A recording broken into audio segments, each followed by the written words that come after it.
Austin Rivers, but banking the jumper right there. Austin Rivers, your little histrionics laying on the ground don't make this any better, kid.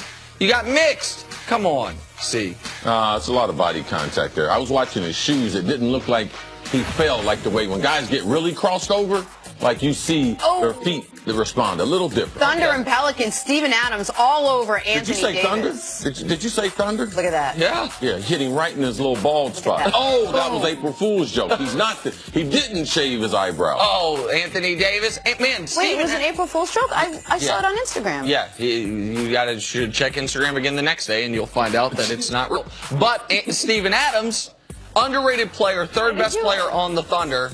Best season of his career. Oh, absolutely. Incredibly important to them having any shot in the playoffs. Now watch this, Jenna. Go, Daniel House bringing down the house off the backboard to himself. A la Tracy McGrady. Pretty creative. A la a bunch of guys in all-star games. Go get that, Golden State.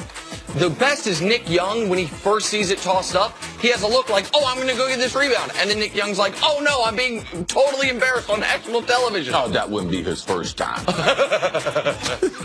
Good play. All right. Baby son. Did you guys see the game winner in the women's national title game? This is Arike Ogunbowale, who also hit the shot to beat UConn in the Final Four. 2 insane shots. Notre Dame beats Mississippi State. She was off the charts. This was tremendous. The game, both semifinal games go to overtime. It involves UConn, who hadn't lost all year. It only lost twice in 5 years, getting beat on a buzzer beater by this young lady. And then this play, man, that was one of the highest arcing shots I've ever seen. Awesome. That was remarkable to win a title. From a coaching standpoint, they had 3 seconds to go. They had 2 fouls to give. Yeah. Foul them. Yeah. Foul them. They can't get the shot off. Yeah. It's a tied game. You got 2 fouls to give. There's 3 seconds to go. Like, yeah, it was a great shot, but there's certain things that you can prevent. Foul them. Correct. All right, new topic now. The most popular Monday night of the year is tonight. It is the only night of the year that I attempt to cook dinner because it is the last night of the college basketball season. NCAA championship game. Michigan, Villanova. We're having asparagus. Michigan, winners of their last 14. And the team that ended the Fighting Sister Jean's historic run. On the other side, you got Villanova, led by Jay Wright. Nova's been beating teams by an average of almost 18 points during this tournament. It's going to be a good one.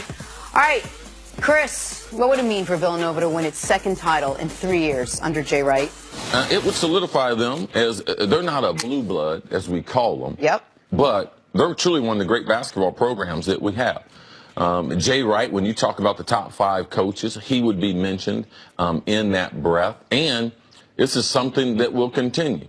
Jay has his dream job. He doesn't have one-and-done system. He's got players at every level. He's got good freshmen making contribution, sophomores. We know about the seniors and the juniors and Brunson and the cast he has with them. So this is something we can continue to see. They play in a great conference in the Big East. They get challenged every year. Yeah. They play the top teams in basketball with an off-season schedule that would compare to any of the other teams. Like, I expect Jay and Villanova to continue being part of the storyline as other teams try to figure out we don't know what the NCAA is going to do. We don't know what the NBA is going to do as far as the rules. It's not going to affect Villanova one bit. So, yes, they're at the top of college basketball with the Blue Bloods and a couple other programs that we consider to be the best in the business. If they win this title, it changes everything for Jay Wright and for the program as a whole. If you get to 3 championships as a program, right? Because Villanova has 1 in 85, and then it would be 2 in the last 3 years. 3 years. Man, only 6 programs ever have more than 3. Only 6 programs ever have more than 3 national championships. How hard is it to win 2 in 3 years? Since, listen, UCLA won, I think it was 10 of 12 for, during the Wooden era. Since then, from 1975 to now, here's the full list of teams that have won at least 2 titles in 3 years. Duke, 91-92, Kentucky, 96-98, Florida, 06-07, and it would be Villanova. And keep in mind, when I say change everything for Jay Wright, he's already a made man because of the title from 2 years ago. But we have to remember what the word on Jay Wright was as of 2 NCAA tournaments ago. Great regular season coach, can't get it done in the NCAA tournament. His first 14 years at Villanova, he only made the Sweet 16 4 times. Only made the Elite Eight twice and 1 Final Four. To all of a sudden have 2 Final Fours, 2 national championship game appearances, and potentially 2 national titles.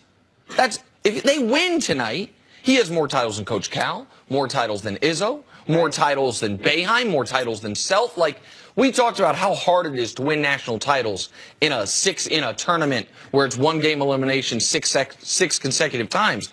I mean, this would be, you would elevate him to an even higher level than he already is, and they've done it through dominant performances all tournament. 2 things. One, he's already been elevated because he came on this show. We made a comment about his fashion wear. He listened to us, went out, and actually didn't wear a tie bar. Don't say it. We and us are doing a lot of work in that sense. I feel like it was one Chris Carter. We love Jay Wright. But number 2, how much of Villanova's success is a testament to the fact that they keep their players longer? They had like 1 freshman in their starting 5 last night, that they're there, and maybe that system shows that is working. Yeah, but it's not a Villanova system. There's other teams around the league that.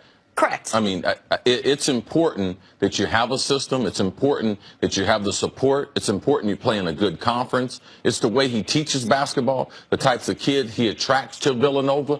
Only a certain type of kid is going there. So I just believe his overall personality, and now because he's been there, he's been through the ups and the downs, that this is his program. You talked about where would he stand as far as the national prominence and everything. More importantly, where would he stand as far as his university? If he's able to win 2, the great late Raleigh Massimino won 1, the title upset of Georgetown in 1985.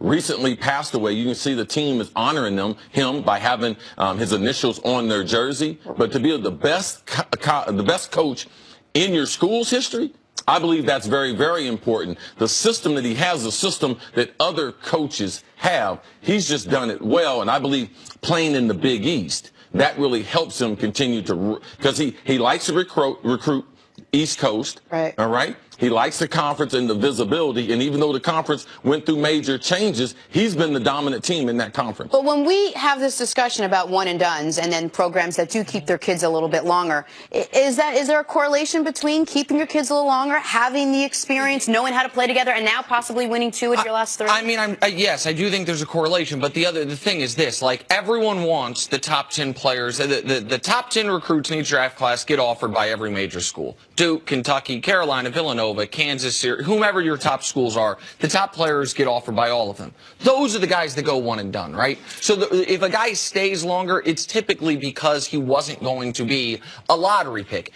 I still believe, what's your best way to win a title? Go get go get the most talent you can and try to figure it out. Keep in mind, some of these juniors we're talking about on Villanova's team this year were talented freshmen on their title team 2 years ago. I think right now they have a lot of things working in their favor. And the other thing that can't be discounted is they've just been unconscious in this NCAA tournament. They've hit 66 threes. You saw it against Kansas. They tied the Final Four record for threes in a game in the first half. Like, they led college basketball in scoring. I mean, right. They have been a dominant offense. They haven't. And when we talk about how tough the NCAA tournament can be, CC, because of the randomness of a 1-game sample, because you know how you can remove that randomness? Beat everybody by double figures. Just beat the brakes off teams, and you're not subjected to the one bounce not going your way. All right, let's take a break there. Coming up, LeBron James was great and wasn't great at the exact same time. How is that possible? Next on